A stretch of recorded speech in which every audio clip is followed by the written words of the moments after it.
What is up, ladies and gentlemen? Cjthecheesedj here, and we are back with another Total Warhammer video for you guys today. And boy, oh boy, do I have a good one for you guys today. This was probably my favorite match that I've played in a bit of time. Mainly because, I'm not going to spoil it, but you'll find out what happens. So today, guys, we are playing as the Warriors of Chaos versus the Vampire Lords. So you can see over in the distance there's a Vampire Dragon. So, let's get this under the way. Let's take a look at our builds. So, as for my build, we have three groups of the Chaos Marauders with great weapons, just some cheap infantry that we can send in on the front lines first. We then also have two groups of the Chosen with halberds for any large monsters or any cavalry that the vampires decided to bring, because the vampires are a very heavy cavalry monster sort of faction. So we did bring two groups of those big boys. We've also got two groups of Chaos Warhounds, one over here, one stuck in Vanguard deployment over there. We have a Hell Cannon. As well as that, we've got a Chaos Sorcerer of Fire, Kolek Sun Eater with Star Crusher, as well as a Dragon Ogre Shaggoth, and this big boy, exclusive to SFO, Karbanda the Exalted.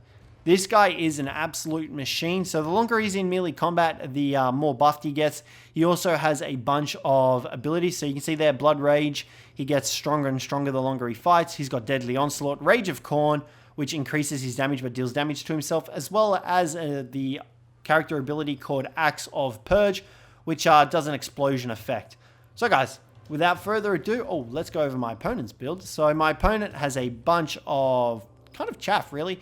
He's got three groups of the Crypt Ghouls, one group of zombies, two groups of Graveguard with great weapons. He's got two Black Knights with the Lancers and the Barding, anti-infantry. He also has a White King and a Lamian Vampire Lord up on the, I believe that's a Zombie Dragon. Yeah, that's a Zombie Dragon. And back here in sort of Vanguard deployment, he has two groups of the Khorne Wraiths, I believe. Three groups of the Khorne Wraiths, as well as two groups of the Hex Wraiths. So, like I said, a very heavy cavalry build. So, let's get this match under the way. So, we're like, alright, his main forces are up here. I'm really worried about this jungle because I know it's going to be hidden. We do manage to uncover the first group of Khorne Wraiths. So, we're like, alright, let's break our Chosen off, send those big boys in. The Hell Cannon's here. He's firing off on the Graveguard, I believe we send them on first. You can see the big boy cannon. Oh, actually, no, we do get a shot off on the Khorne Wraiths. And you can see just like that, their leadership just, boom, it plummets. After that shot, we do switch them over into the Graveguard with the great weapons, I believe, or the Crypt Ghouls, possibly. That main infantry line. And you can see here, the Chosen are already pretty much destroying these guys. These guys are crumbling. They're taking a lot of damage. They've been attacked in the rear from the Chosen. These guys will easily be able to hold their own. We do pop Mark of Khorne, which is an SFO exclusive ability, giving them magic resistance, charge bonus, and a bonus versus infantry. That was the wrong one we were giving them, I think, maybe? I don't know, I don't remember. We do swap the Hell Cannon back over here once we notice there is a second group of them, because we do notice that the Hell Cannon does have magic damage, so it is very good to use on like these ethereal sort of foes. And at this stage, we do see the Hex Wraiths coming in, so we do try to send the Chaos Warhounds back in there to intercept them, try and shut down these guys from attacking and try and get that online. We do send the Dragon Ogre Shaggoth as well, because he does have the anti-large, and that will help with dealing with those cavalry units. Now, as for the main fight, it is about to get underway. Chaos Warriors are going down. Karbalal, I don't even know his name, is going in. Look at the size of this big boy. He just towers over these tiny little Crypt Ghouls. One swing of his axe is enough to just send half of them plummeting to the earth. And a little bit of a fight here going on between him and the White King. It's not going to be a very good fight for the White King. You can see Euro's already suffered a bit of damage, and Karbanda is pretty much unbreakable. He is unbreakable, sorry. So he won't suffer too much. Already up to 25 kills, and the White King is already at, what, 3/4 of his health? So he's suffering a little bit of health. Karbanda is barely scratched. Things are going pretty good over here for him. He's just plummeting through those guys. Kolek the Sun Eater, he's over here as well, facing down these, what are they called again? The Vampire Knights? Yeah, the Black Knights, taking them on, and the Chosen are also trying to shut them down. The Vampire Lamian Lord is flying around the sky, trying to shut down what she can, and she sees our Chaos Sorcerer is unprotected, so she decides to go straight after him, which is a good call, and this guy's pretty much gone for the rest of the match. We didn't have really too many winds of magic. I think we did manage to cast a Burning Skull, but we do send Kolek in, and she does manage to get away. which is really unfortunate. The Chosen back here are definitely holding their own. They've managed to take on 3 groups of Khorne race and the extra group of Black Knights, but they are starting to break, and we do send Kholek over here to try and help out, as well as the other Dragon, Shaggoth. The White King over here, he's pretty much dead. Karbandar has easily shut this guy down, and he's pretty much going to be just shredding through this front line. We do send him back here into reserve against the Grave Guard and the Crypt Ghouls, and look at him, that whip just shredded through half that unit. Love this dude, he's my favorite pick now. I'm always going to pick him when we play the Warriors of Chaos. And Kholek is going down surprisingly fast. I was like, holy crap, dude, you went down so quick.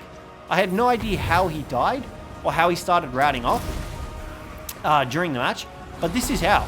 I was like, where did all your health go? Like, he's a big, beefy boy. He's got about 9k health, I think. And, like, he's got some pretty decent stats, and, like, he went down pretty damn quick. And right now, the zombie dragon's just trying to shut him down. And you can see Kholek is just trying to run away on his little leggies. And yeah, the dragon's easily going to shut him down. And that is pretty much GG's for Kholek. You can see there, 1700 health. We still have the standard Dragon Ogre Shaggoth, and he does turn around to fight these guys now. But Karbandar, this dude's the real MVP right now. He's up to what, 119 kills. He's absolutely destroying them. And we do manage to cast a Burning Skull. I think it was a bit of a miscast because, yeah, it doesn't seem to be moving. I don't know. I don't remember if it moved during the match. But yeah, and you can see Kholek is over here. I think he's shattered. He is shattered. I'm pretty sure she does manage to kill him though. He's only 197 health, and you can see here, big dive, big charge coming in from the Vampire Lord. And another Flame Vortex does go off because, yeah, I think we do manage to get our Chaos Sorcerer back from that route. And Kholek, just like that, front flip into his death, drops Star Crusher to be lost to the ages. And just like that, he is gone. So our Chaos Sorcerer, he is back. He does manage to get 2 spells off before he runs off, I think. Which were actually really good because we did manage to deal a good chunk of damage to the infantry line. So right now, all we have left is a pack of Direwolf, Chaos Warhounds, a Dragon Ogre Shaggoth, and Karbandar. But this fight is still winnable. Karbandar is unbreakable, so the army loss penalty will not trigger for him, which is really good. And as for my opponent, the only forces he's really got left are these Crypt Ghouls and the Vampire Lord, because the rest of the units are crumbling. Oh, two Crypt Ghouls, I guess you could say. So I believe my opponent was trying to line up for a breath attack, which is why I started moving these 2 guys, because I didn't want them to cop in a breath attack. But Karbandar, he ain't having none of it. He's just destroying everything in his path. That's what you get when you're a champion of Khorne. You just come through and wreck absolutely everything. Look at this brave soul coming in, fighting against this Minotaur dude with wings. I actually have no idea about the lore on this guy, but I do want to read up on him now because he is absolutely beastie. So you can see here we are absolutely surrounded by the Vampire Lord's army. These guys do cause terror, I believe. So at this stage, it's just a waiting game because these guys are crumbling. Karbandar, he's on plenty of health. We weren't too worried about him. But a charge coming in from the Vampire Lord and a big explosion coming off Karbandar. That flaming skull, where did that come from? I cannot see our sorcerer anyway. Is that maybe from Karbandar? Possibly? Seduction does go down on Karbandar. Negative 30% speed, negative 30 melee attack. The Dragon Ogre Shaggoth also suffers the same sort of thing, but we do pop Rage of Khorne. So this Rage of Khorne is like this area of effect, which everything inside this unit has increased stats, but does take damage. So our Dragon Ogre Shaggoth, he's doing pretty good. The Vampire Lamian Lord did take a little bit of damage in there. So she does manage to fly out. But Karbandar, he's here for the long haul. Look at that. He is not backing down. A big Dragon Breath coming down onto Karbandar and our Dragon Ogre Shaggoth. That is enough for him to run off and rout. But you can see the rest of my opponent's forces are disintegrating. A lot of these units are gone. Is that the Chaos Sorcerer? No, they're the Chaos Warhounds. That's what I thought.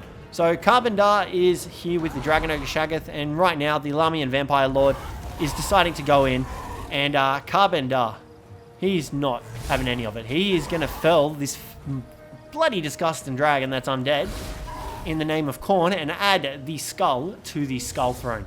Come on, big guy. Finish the job for Khorne. And look at that. That whip action there. Ooh. And just like that, the Lamian Vampire Lord does fly off. It is crumbling.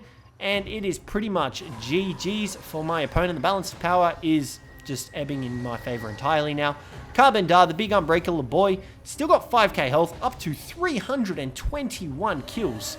And just like that, the Lamian Vampire Lord does go down. The rest of the army does disintegrate, and we are the victors. So, hands down, without Carbondar, I think his name was, we would not have won that match. Look at those kills. 321 kills, which is amazing.